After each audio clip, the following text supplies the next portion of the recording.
Hello, magandang gabi po sa ating lahat. Naku, hindi na ako magpatumpik-tumpik pa. Mga kamunting tinig, hindi ko alam kung makakayanan ninyo itong mapapanood ninyo at maririnig ninyo kay Aimee.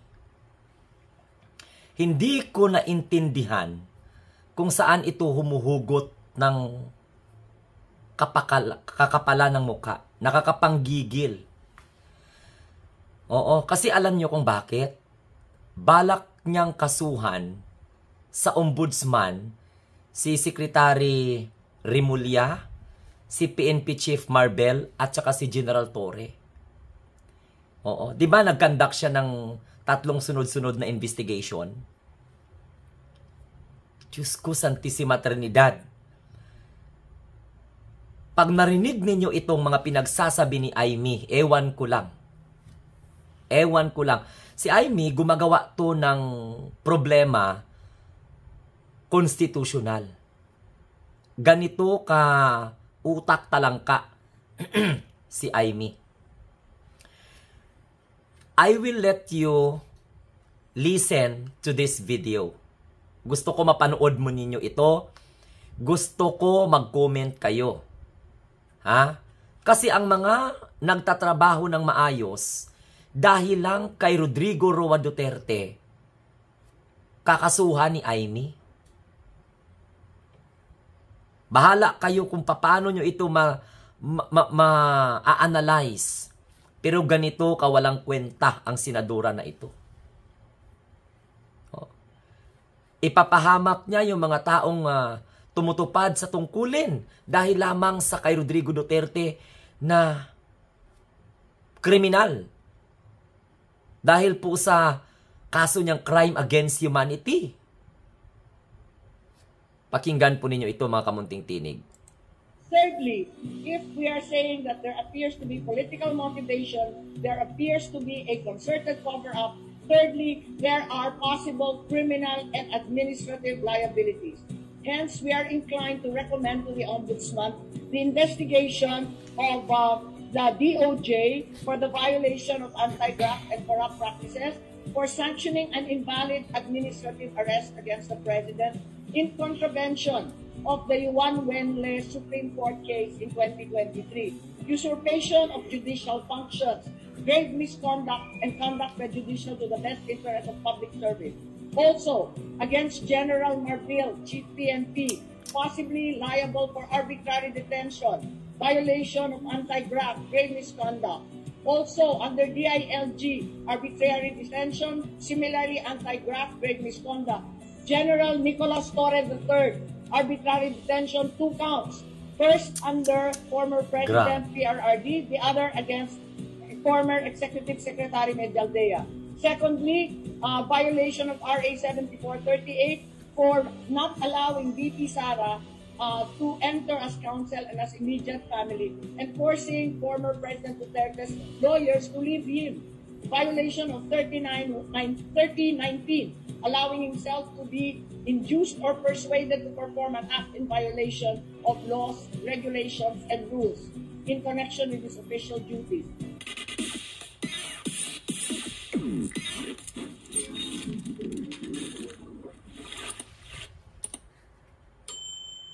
The final arrest of the former president on March 11 was part of a whole of government effort to bring down the Duterte. Can you just imagine that? Naisip pa yan ni Aimee? Dahil lang sa mga Duterte? Ipinakita niya na hindi siya para sa taong bayan. Para siya sa mga Duterte. Kung tingnan mo kung gaano siya kabobo. As early as possible before 2028. Tapos ang 3 hearing, there are several findings that we have already established.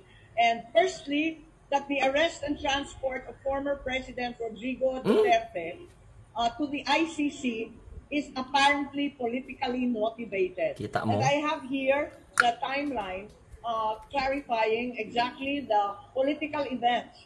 Shortly after, for example, when the former president started criticizing the Constitution. Alam niyo mga kamunting tinig, no? Hindi mo lubos may paliwanag kung ano yung laman ng utak niya eh. Maliwanag na may mga biktima. Maliwanag na may humihingi ng hustisya. Maliwanag na matagal na pong naghihintay ang mga biktima ng katarungan sa loob ng 8 taon. And they are already aware that anytime lalabas po ang warrant ni Rodrigo Roa Duterte. At klaro naman po ang posisyon ng gobyerno. Pero hindi maintindihan ni Amy, ginagamit niya ang Senado, ang kanyang pagiging mambabata sa walang kwenta para lang masamain ang administrasyon ng kapatid niya dahil lamang po sa boto na makukuha niya sa mga Duterte supporter.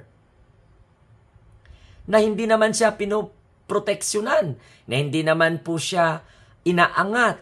Actually, sinusumpa na nga siya ng mga supporter ng mga Duterte. Nag-conduct siya ng 3 hearing, saka alaman ng lahat na naka-recess po ang Senado. Pinayagan siya mag-conduct ng 3 hearing. So ito, magkaroon to ng constitutional crisis. Sa bagay, karapatan niyang magaw niyan. Siyempre, gusto niyang mapatunayan na talagang sincero siya sa pagsuporta kay Sara Duterte. Ano itong nangyari ngayon? Umamin rin si Sara Duterte na anytime maaari silang arestuhin kasama po ng ibang mga opisyal sa panahon ng Duterte administration. Mauulit at mauulit ito dahil Interpol na naman po ang magpapatupad nito. Sa bagay, alam ng taong bayan na ginawa lamang po ng ating mga otoridad. Ang pinagsasabi po ni Sara Duterte, politikal. Sino ba nang mumulitika? Di ba ang mga Duterte ang unang namumulitika? Ano ka ba? Bulag ka ba? O nagtatanga-tangahan ka lang na hindi mo nakikita na yung mga tao na pinoproteksyonan mo, sila naman talaga yung namumulitika sa kapatid mo. Actually, kapatid mo ang binababoy ni Rodrigo Duterte na yan. Tsaka ano bang pakinabang ng Pilipino dyan sa mga Duterte na yan? Alam mo, lalo pa itong manggagalaiti si Amy kapag halimbawa arestuhin na si Sara Duterte ng International Criminal Court. Pero ipagpatuloy natin itong mga pinagsasabi niyang mga katangahan na ito. Kasi pa-file niya ng kaso sa ombudsman, si Department of Justice Secretary Rimulya, si Marbel, si Tur. Bakit hindi mo sinama ang kapatid mo? Niyayaya ka nga ng mga niyaya ka ng mga ng vlogger. Actually nga, si Roque nga, niyayaya ka na. Na-filean mo ng kaso ng impeachment ang kapatid mo. Total, magpakabayani-bayani ka pa man. Kriminal pa yung ipagtanggol mo. Ang dami pang ng mga biktima. Kawawa pa yung mga biktima ng war on drugs na dirty war on drugs ni Rodrigo Duterte na hindi naman po nakakatulong sa bayan kundi nagkaroon pa ng tinatawag na state-sponsored killing. Nagkaroon ng sangkadamakmak na human rights. Mantakin mo, crime against humanity. Ano kayang mangyayari kapag halimbawa nagmatigas ang gobyerno natin na hindi ibigay si Rodrigo Duterte, mayroon tayong obligation sa Interpol. Ikaw nga, hindi ka nga nagtatrabaho ng maayos, samantalang yung mga nagtatrabaho ng maayos, sisirain ninyo. Sa bagay, alam po ng taong bayan at alam naman po ng korte natin dito kung ano yung totoo at kayo po ang namumulitika kasama po ng mga Duterte Amy. Kaya huwag ka nang magpakabayani-bayani kung talagang para ka sa bayan at sa tingin mo may mali ang gobyerno, bakit hindi mo isali ang Pangulo? Bakit hindi mo isali ang kapatid mo? Total, para at least mapatunayan mo na lang na talagang pinutol mo na ang relasyon mo sa kapatid mo dahil parang ikaw ang may gustong mabagsak ang kapatid mo hindi ang mga Duterte No? Parang kung ako ang mag-analyze, parang ikaw yung may gustong mabagsak ang kapatid mo. Hindi lamang ang mga Duterte.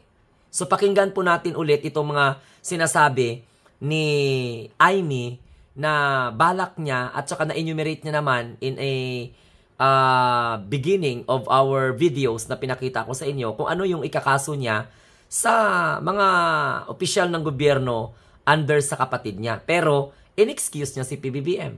Tingnan mo kung gaano kakapal ang mukha nitong senadora na ito. Diyos ko. Constitutional change or the People's Initiative, the government responded by saying that the Philippines was an open country and could only stop the ICC if it did something illegal. A clear pattern begins to arise where major political incidents precede Wala significant na to, may statements saltik and din to. actions of the administration cooperating with the ICC. After the former president attended that Quadcom hearing, the administration responded with a statement of the executive secretary saying that local authorities would consider cooperating with the Interpol. Alam mo, sana nga lang tinuluyan na lang tinuluyan na lang ni General Torre na kasuhan itong mga nag-obstruct, no? Yung mga obstructionists during that time na inaresto po si Rodrigo Roa Duterte. Kasi ito yung mga iniiyak ni Aimee na kung saan ay pati daw yung mga abogado, dinamay daw, humaharang sila Alangan naman, di ba? Wala talaga. Pag itong senador, iboto nyo, nako, ewan ko lang. After that, when the pro-administration congressmen were told to tone down, to impeach because of the massive peace rally of the Iglesia ni Cristo, the administration responded by concocting Oblang Tugis, or Operation Pursuit, followed by the statement of the Secretary of Justice that the Marcos administration is open to sitting down with the ICC to discuss areas of cooperation.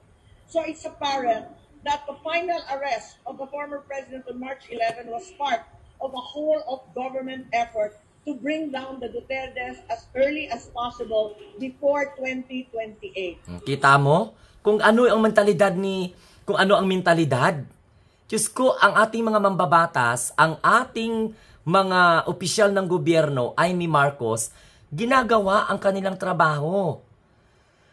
Hindi pa naging pangulo ang kapatid mo, may kaso na si Rodrigo Duterte sa ICC. At alam ninyo yan na bago umupo ang kapatid mo sa pagiging pangulo, kinasuhan na si Rodrigo Duterte sa International Criminal Court. And you are knowledgeable that anytime lalabas po ang warrant ng International Criminal Court, natural. Ang ICC, wala silang police force, di makipag-coordinate sila sa Interpol. Regardless of red notice or what we call this diffusion notice, that is valid to arrest Rodrigo Duterte for the Philippines government to surrender Rodrigo Duterte na kinakampihan mo. Tapos sabihin mong pinopolitika, hindi naman tumatakbo si Rodrigo Duterte sa Senado ngayon. Anong ipopolitika ng kapatid mo? Anong ipopolitika ng gobyerno ng kapatid mo kay Rodrigo Duterte? Kagagahan talaga itong ginagawa ni Aimee actually. Ang maniwala lang dyan, itong mga Duterte diehard supporters na mga hindi po nakapag-isip. Katulad ni Aimee, hindi na nag-iisip. Ano kayang gagawin nito kapag arestuhin si Sara Duterte? Baka magbigti ito, baka mabaliw to. Baka magpakamatay ito kapag halimbawa na arestuhin si Sara Duterte, si Bato de la Rosa, si Bongo, si Karamat, si Danao, si Albayalde. No? Patuloy natin. So, maliwanag to, no? Sa umpisa, yung constitutional change or the People's Initiative. Thereafter, the Committee on Human Rights and the Quadcom. And thereafter, the ICC started arriving as of October. The foreign investigators, lawyers, etc. Started to work on obtaining... Actually, yung statement ni Aimee, inulit niya lang to nung nasa ikatatlong hearing sila na dumalo po doon si DOJ Secretary Boying Rimulya, si Marbel at saka si General Torre. Kung ano yung sinasabi ni Aimee, yan din ang sinasabi niya ngayon. No? Kung ano yung opening statement niya, inulit niya lang. Ganun ka-desperada dahil nasaktan yung ego nila. Anong klaseng, naku, patawara Santissima Trinidad. Itong klaseng salimpapaw to. Salimpapaw to. Hindi niya nga mag-file ng impeachment kapatid niya kung talagang may mali ang kapatid niya. Bakit hindi niya idadamay? So ito, klarong-klaro talaga na si Aimee hindi for the Filipino people.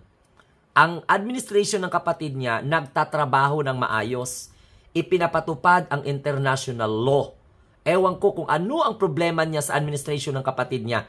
Kaya parang naniniwala ako ngayon na hindi lamang po, nasabi ko na ito noon hindi lamang po mga Duterte supporter or mga Dutertes ang bumabalak na pabagsakin ang Pangulong Bongbong Marcos. Ang kapatid niya mismo na si Aimee ang talagang siguro may balak na based sa kanyang mga ginagawa na pabagsakin ang kanyang administration. Talagang siguro talaga malaki na ang plano nila nito na pabagsakin ng gobyerno. Kasi maayos na pinapatupad ng ating mga otoridad. No? Alangan naman maging loyal sila kay Digong. Natural, maging loyal sila sa sambayan ng Pilipino. Alangan ipagpalit natin ang sambayan ng Pilipino kaysa isang taong kriminal. A warrant of arrest. And even since VP Sara continues to be a threat until 2028, even without former President Duterte, the House of Representatives conducted investigations on the president's, on the OVP's confidential funds and eventually impeached her. So I have this Lakas party agenda indicating in their action plan dated 22 April 2025, Oplan Horus, indicating that they had 9 billion in funds and that the plan to attack included the PNP, the Congress, Cooperative... Can you just imagine? Ang mga pinagsasabi niya, the plan attack. Okay? The plan to attack daw. Parang kabaliktaran yung mga nang-a-attack nga. Ang mga Duterte nga ang nang-a-attack So, hindi nakikita ni Amy Marcos na ina-attack ng kampo ng mga Duterte ang Marcos administration, ang administration ng kapatid niya. Sila nga ito nagpapakalat ng fake news Kapatid niya ang ginawa ng faking video. Kapatid niya ang pinaratangang adik, bangag, smuggler, kidnapper. Pati yung si First Lady Lisa, ginagawa ng kwento ng mga vlogger na sumusuporta sa mga Duterte. Pero wala siyang sinali doon. Tapos sasabihin pa na pupunduhan yung pag-attack sa mga Duterte? Santissima Trinidad. Amy naman. Diba? Amy, baka kung ano-ano lang na mga agenda ang mga nakuha mo, binigyan mo lang ng kulay dahil galit ka din sa inyong first pinsan na si Martin Romualdez. No? Dahil galit ka kay Martin Romualdez kung ano-ano na lang na mga salita na ini-interpret mo na may balak sirain ang mga Duterte. Sila nga itong nasira sa kapatid mo Sila nga itong gustong hukayin yung kapatid mo itapon sa West Philippine Sea. Si Sara Duterte na nag-endorse sa'yo. Anong klase talaga itong kagagahan to? Ginoo ko, Lord. With Senator Trillanes and the ICC to get a warrant of arrest and the impeachment of the VP through the use of AIX, AKAP, and TUPAD. So I have a copy of this action plan. It's very clear. So firstly, there appears to be some political motive. Secondly, there's a cover-up, a coordinated cover-up of the details and motives behind the arrest. At the first hearing in the Senate, the Secretary of Department of Interior and Local Government invoked executive privilege when questioned about the group effort. Suddenly, General Anyo also said that he had no part in this group effort. So, abangan natin kung saan po mapupunta yung sinasabi niyang kaso niya sa Ombudsman, sa ating Philippine National Police Chief, kay General Torre, at saka kay Rimulya. Alam mo, napahiya si Amy kay Rimulya. Napahiya din si Amy kay General Torre. Dahil alam mo kung bakit. Determined po ang dalawang opisyal ng ating bansa ngayon, yung opisyal ng ating gobyerno, si General Torre, Marbel at saka si Rimulya, sa question and answer portion during last hearing ni Amy, talagang nabutata si Amy doon. Wala silang napiga na kahit ano. Kaya nga po, itetrete nila si General Torre. Baka nga, pag-file nila ng kaso, lalabas itong warrant of arrest ni Sara Duterte, lalong hindi ito magkakaundagaga si Amy.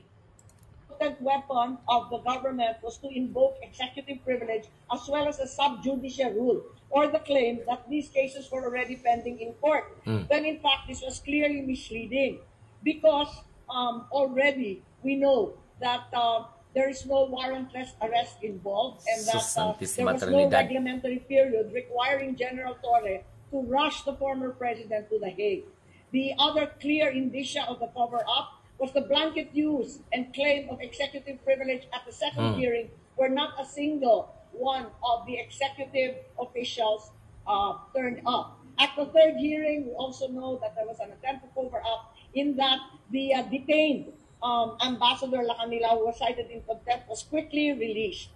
And also the committee received information that the administration has launched a communication plan to divert this week and the following weeks divert the attention of the people from the arrest of PRRD to the issues in the West Philippine Sea and the alleged China troll farms. Perhaps not expecting the political backfire, there is now an effort to suppress news. Itong si Aimee, wala siyang comment about sa Chinese troll farm. Pero pinagtatsagaan niya na i-connect na wala naman siyang concern kung ano mangyayari sa bansa niya. Senador ba natin talaga yan? O, alam niya na gani na mayroong mga concerted effort ang Chinese, naggawa sila ng mga troll farms at marami pong mga binabayaran ang Chinese na mga influencers at mga Filipino individuals na nagsaspy, okay, based doon sa ipinakita ni Senator Tolentino, pero wala siyang comment. Pero dito, Santissima, parang pinapalabas ni Aimee na itong troll farm, hindi totoo ito. Parang pinapalabas ni Aimee na gawain lang ito ng administration para ma-divert, no, o yung nangyaring kakulangan daw ng gobyerno o violation ng gobyerno para sa pagpapadala kay Rodrigo Duterte sa ICC. Nasubrahan si Aimee katanga. And information. Thirdly, if we are saying that there appears to be political motivation, there appears to be a concerted cover-up. Thirdly, there are possible criminal and administrative liabilities. Hence, we are inclined to recommend to the Ombudsman the investigation of the DOJ for the violation of anti-graft and corrupt practices, for sanctioning an invalid administrative arrest against the President in contravention of the Juan Wenle Supreme Court case in 2023, usurpation of judicial functions, grave misconduct, and conduct prejudicial to the best interest of public service. Also, against General Marbil, Chief PNP, possibly liable for arbitrary detention, violation of anti-graft, grave misconduct. Also, under DILG, arbitrary detention, similarly anti-graft, grave misconduct. General Nicolas Torres III, arbitrary detention, 2 counts. First, Grabing under Aimee, no? former President PRRD, the other against former Executive Secretary Medialdea. Secondly, violation of RA 7438 for not allowing VP Sara to enter as counsel and as immediate family, and forcing former President Duterte's lawyers to leave him. Violation of 1319, allowing himself to be induced or persuaded to perform an act in violation of laws, regulations, and rules in connection with his official duties. Fourthly, grave misconduct and conduct prejudicial to the best interest of public service. The fifth person who may be liable, and I recommend an investigation be undertaken for possible charges, is Ambassador Marcos Lacanilao. Number 1, usurpation of official functions under the Criminal Code, Article 177, false testimony and perjury in solemn affirmation under the Revised Penal Code, Article 183, and conduct prejudicial to the best interest of the service. I will provide this memo, which is the draft for the Tuesday further report, and I will also leave the timeline where it is very clear that political events seem to have initiated via legal and other illegal actions that were undertaken. So I will leave this with you, and on Tuesday we'll give a more thorough explanation. Ganon, mga kamunting tinig. Hay, nako, Santissima Trinidad. So, ganon po mga kamunting tinig, no? Hay, mabaliw tayo dito kay Aimee. Pero sa bagay, maganda din yan. Para nang sa ganon, malaman kung ano ba talaga itong kagagahan na ginagawa ni Aimee. So, mantakin nyo mga kamunting tinig, ha? Ganon ang style ni Aimee. Mas importante pa sa kanya ang mga Duterte kaysa sa taong bayan. So bakit hindi mo sinali kapatid mo? Oh. 'Di ba? So yan lang, kayo na pang bahala maghusga diyan mga kamunting tinig. Dito po ang inyong lingkod, ang munting tinig ng ordinaryong Pilipino, si Sir Glenn, na nagsasabing, tayo po ang mga bagong Pilipino sa bagong Pilipinas. Salamat at mabuhay po tayong lahat.